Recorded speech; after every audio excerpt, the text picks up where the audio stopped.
Today we hit the mother lode, folks. Meet the PAL800 version 4 Gold Overdrive. A pedal so fiery, it's basically the equivalent of cramming a hot-rodded JCM800 into a box. If you're looking for that Marshall muscle in a stomp box format, and who isn't, then hold on to your Les Paul. This one might just be for you.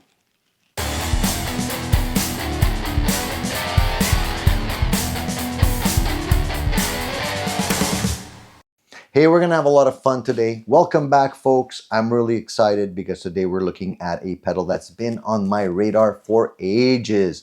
I've been looking forward to trying this one out.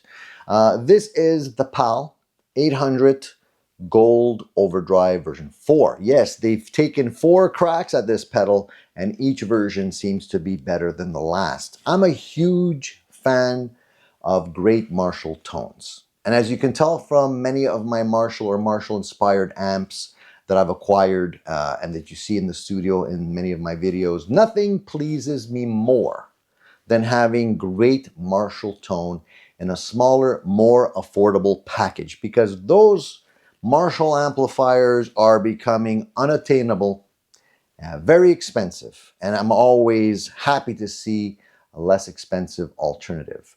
But often pedals claiming to have magically captured that tone, that British tone in a pedal format, often fall short in one way or another. I'm sure you've experienced it. I've tried a few that were duds, you know. But this one, the PAL800, seems to be a little bit different, at least on paper, because it comes loaded with 3 killer voicings and it was built by hand. They use carefully selected transistors to make this thing sound great. And they also threw in a slash mod, which we'll get to in a second. So right out of the box, this thing looks like it means business. Boutique build, hand built in Venezuela, compact size, gold finish, beautiful gold finish actually, that matches my Marshall Studio Vintage almost perfectly. It's almost like they were made to work together. It looks great, and I'm hoping it's going to sound just as great. Now, inside of this pedal, there's no gimmicks, just carefully selected transistors doing the dirty work that tubes usually will do. And you know what? It's taken 4 attempts to get it perfect, and I respect the fact that they keep on making it better. They just don't put it out there and say, well, we've done the best we can. No, they keep working at it. And they set out to capture the glory of a JCM800 and took the time to do it right. No shortcuts with this design. It also has an internal trim pot that you can use to fine-tune the sound settings. Don't forget about that when you get one of these things. It's in there. And trust me, you will get one of these things. They're awesome. Now, what makes the PAL800 stand out, in my opinion, is not just the build quality, because it is awesome. It's also the 3-way switch, the voicing switch that gives you access to 3 different flavors of British tone. Now, you have the center position here, which is the JCM II mod. Their take on a modern JCM800 with just enough bite to rip through the mix, but smooth enough so that the front of house guy is happy. He's not going to be yelling at you. On the down position here, we have mod number 7. And that's a refined version of version 3 of this pedal's gain voicing. But it's more dynamic, more responsive, and honestly, it's my favorite setting on this pedal for rhythm work. And then you have mod 34. That's the slash mod. And this one has been beefed up further in version 4, and it nails that snarly, saturated tone without losing the clarity that you want. So think Appetite for Destruction in a box, or at least pretty darn close in my opinion. Now, that master tone trim pot on the PC board is not something you're going to need to like tweak every day. It's a great way to dial in the pedal so it fits your rig perfectly. And if you're picky about the highs and the mids and how they sit in the mix, which, let's be honest, if you're watching this video, you probably are, I suggest trying different settings at the get-go just to make sure it matches your amp that you're playing before deciding which setting works best for you. There's a whole lot of tonal variety in that small trim pot, so don't forget about it. It's in there. So let's see what this pedal can do And just to spice it up, I'm going to be playing it through a Princeton because plugging this into a Marshall would be redundant. And what's the point in doing that? Let's give it the acid test. If this pedal can turn a little Princeton, the tone of a clean Princeton amplifier, into a Marshall, then it did its job. So let's get to it. This should be fun.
Mod 34 is pretty cool. If that doesn't make you want to put on a top hat, I don't know what will. As you heard from the sound samples, this pedal has all of the character of a Marshall in a box. That Mod 34 that I spoke about is really great. You'd swear that they jammed a little piece of Slash himself into the box. Now, it turned my Fender combo into a great sounding Marshall. And for a second, I forgot I was playing through a little Princeton. It was truly a lot of fun to play. So if you don't currently own a Marshall, and you've always wanted to get that great Marshall tone without paying those extremely exuberant prices, you really need to check out this pedal. It really gives you the tonality of a Marshall, and it gives you that Marshall experience without the ear-shattering volume or the weight of hauling a Marshall half stack to your rehearsal. The PAL800 version 4 Gold delivers. It's easy to carry. You can put it on your board and have it ready whenever you need it. And it's not trying to be everything. It's just trying to be awesome. And frankly, I think it succeeds. It was interesting to see that the tone knobs on this pedal actually react like the tone knobs on my Marshall. You can turn them quite a bit without necessarily changing things all that much. And that's how Marshall amps typically work. So it's interesting that it works the same way. If you decide to buy this pedal, you're not just buying a pedal, you're buying 8 years of tone obsession. Those guys over at PAL really do, obsess over the little things that make pedals great. If you dig this kind of guitar geekery, consider subscribing to the channel. We have over 700 videos and counting. So drop us a comment if you've tried this pedal, or if you're still on the hunt for that perfect Marshall in a box, or maybe you have another suggestion that you'd like us to check out, leave your comments below. Don't forget to hit that like button. It feeds the tone gods. See you on the next one.